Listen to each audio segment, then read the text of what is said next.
Leave me alone!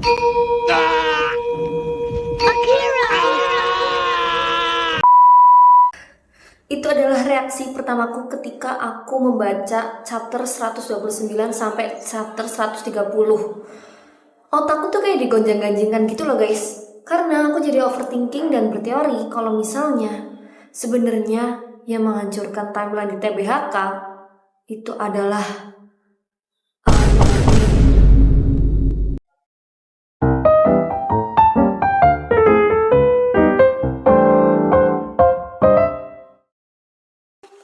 kembali lagi dengan aku Ola-chan di segmen Bedah Fiksi. Di video ini aku bakal membahas tentang ya seperti judulnya ya, Toilet Bound Hanako-kun.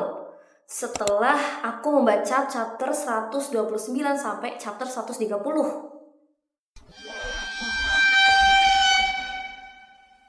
Jadi intinya itu Amane SMP alias yang datang dari masa depan, dari tahun 1968 ke 1959, itu ketemu sama dirinya yang versi kecil. Terus dia langsung mengancam gitu untuk terus stay dengan adiknya alias Tsukasa supaya Tsukasa itu tidak menghilang atau terbunuh.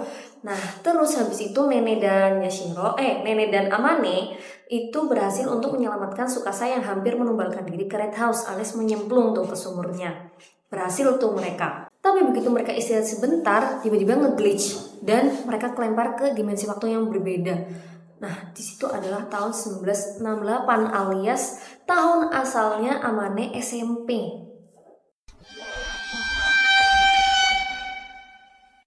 Sebenarnya yang selama ini kita lihat di New Timeline itu sebenarnya bukan New Timeline, guys. Tapi original timeline yang sebenarnya. Karena sebenarnya universe TBHK ini itu cuma cerita yang muter-muter tiada henti alias time loop.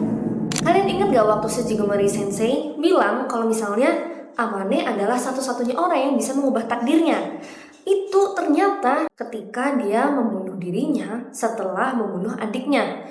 Tapi gak cuma sampai situ aja guys, karena sebenarnya dari awal Amane itu udah melakukan time travel untuk menyelamatkan Tsukasa seperti di chapter 129 sampai 130. Yang artinya New Timeline itu kan masih New Timeline ya. Itu nyambung ke original timeline. Setelah Amane sama Yashiro berhasil menyelamatkan Tsukasa dan kembali ke tahun 1968, itu akhirnya mereka ketemu sama Tsukasa yang mereka anggap palsu. Karena Amane ngerasa udah menyelamatkan Tsukasa yang asli, akhirnya dia membunuh Tsukasa yang palsu.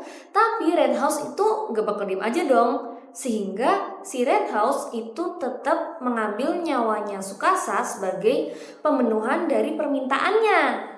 Nah, karena kegagalannya itu, akhirnya si Amane itu bunuh diri guys, nge-kill dirinya. Dan berubah menjadi Hanako, alias hantu yang kita kenal di original timeline. Nah, di situ peranannya itu juga sangat berpengaruh guys. Karena di chapter chapter 129 itu Nene kayak merenung gitu kan. Masa aku harus menghentikan Amane yang mau menyelamatkan Tsukasa cuma demi untuk mengembalikan original timeline? Sedangkan Yashiro itu orang yang baik, sehingga gak mungkin dong dia membiarkan Tsukasa mati terbunuh oleh Red House. Akhirnya dia memutuskan untuk membantu Amane menyelamatkan Tsukasa. Tapi keputusan inilah yang secara gak langsung membiarkan time loop itu terus terjadi.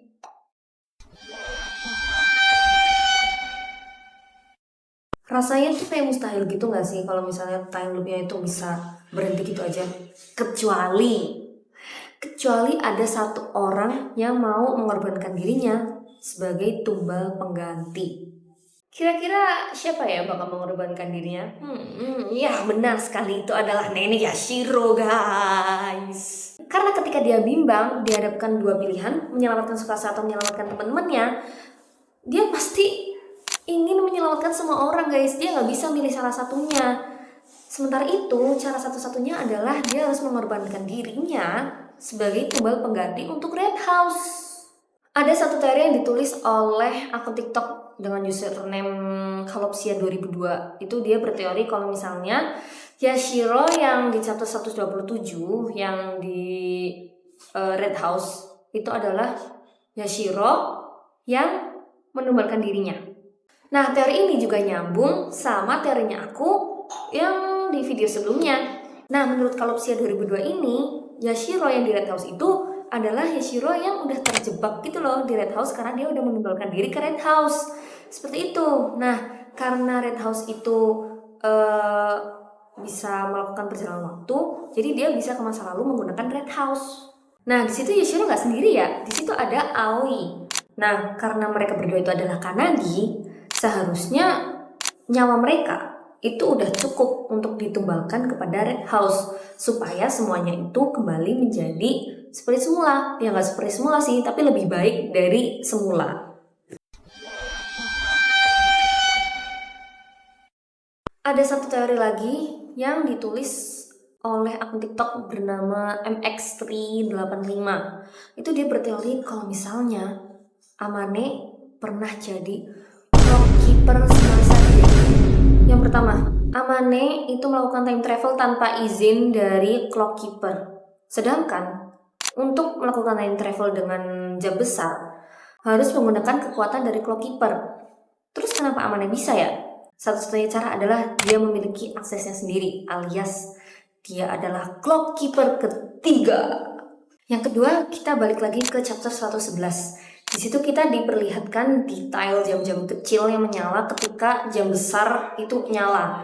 Nah, di jam-jam kecil itu ternyata tuh ada tahunnya masing-masing, guys. Dan tahun yang paling disorot itu adalah tahun 1968, yaitu tahunnya ketika Amane memperbaiki jam besar. Kenapa dia memperbaiki jam besar ya? Kemungkinan itu karena dia ingin kembali ke masa lalu. Kenapa dia bisa tahu informasi ini?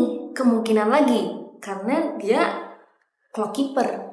Terus di tahun 1968 ini juga merupakan tahun pertama Amane masuk ke Akademi Kamome. Nah, persis banget tuh sama Akane waktu pertama kali direkrut menjadi clockkeeper ketiga. Itu dia di tahun pertamanya juga tuh di Akademi Kamome. Yang ketiga itu clue property alias clue objek gitu. Jadi ada dua benda yang paling berhubungan dengan clockkeeper, yaitu jam dan juga kunci. Amane punya dua benda ini. Yang pertama, yang jam nih. Kalian ingat gak waktu Sujikomori di New Timeline, dia menyebutkan jam rusak yang dia pakai itu merupakan pemberian dari Amane. Terus untuk kuncinya kita pernah dilihatin sekali di chapter awal, itu kunci dengan gantungan roket punyanya Amane ketika dia ketemu sama Yashiro. Nggak mungkin dong kalau misalnya hal-hal kayak gitu tuh cuman random. Soalnya ngapain gitu Aida Iro repot-repot menggambar dan menulis hal itu dengan detail seakan-akan itu tuh penting. Tapi kan kunci sama jamnya beda. Ya memang beda sih, cuman esensinya tuh tetap sama, alias tetap jam sama kunci. Kenapa berbeda? Karena dua benda ini itu bakal mengikuti setiap generasinya gitu, mewakili pemiliknya gitu guys. Kesimpulannya yang pertama, cerita TBHK ini cuma time loop yang gak bakal berhenti antara new timeline dan original timeline itu saling berkaitan. Terus kedua, time loop bakal bisa berhenti kalau misalnya Yashiro menumbalkan dirinya. Dan yang ketiga yang paling bagong itu adalah Amane clockkeeper ketiga waktu dia masih hidup di tahun 1968, tapi menggunakan kemampuannya untuk keuntungan pribadinya sendiri sehingga membuat timeline di TBHK rusak. Menurut kalian gimana? Apakah Amane beneran orang yang menghancurkan timeline di TBHK? Atau jangan-jangan kalian punya teori sendiri? Komen di bawah ya. Bye-bye.